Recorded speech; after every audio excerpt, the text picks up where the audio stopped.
Dr. Jen's back answering one of your medical questions. Here it is. I have heard of a colon cleanse supplements and powders for weight loss. What are the risks and are there benefits? That one is from Tracy K. So overall, anything that's marketed as such, buyer beware. There is no data to suggest that anything that is marketed specifically for weight loss when it talks about cleansing your colon is going to help. You know, sure, maybe a couple of pounds times one, but it's not going to be sustainable, and there absolutely can be some risks because they can also contain stimulants or other ingredients that you actually don't want long term.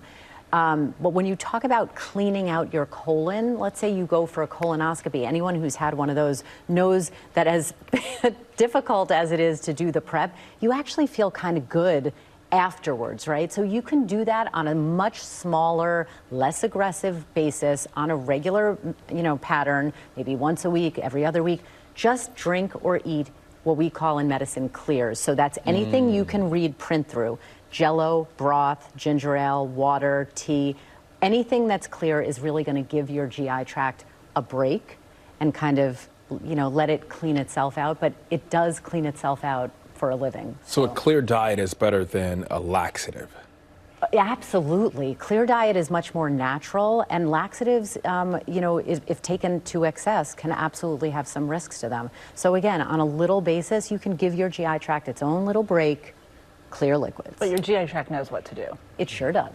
All right, your prescription for wellness. All right, staying on topic of nutrition and what we put in our body, some ways to get some added energy from what we eat.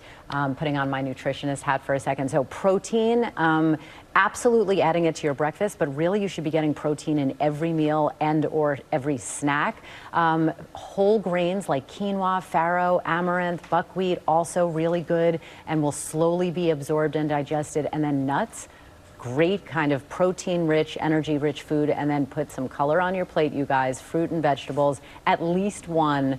That'll keep your energy up, and it won't hurt your waistline. She said at least one. At least one. Hopefully two. Yeah.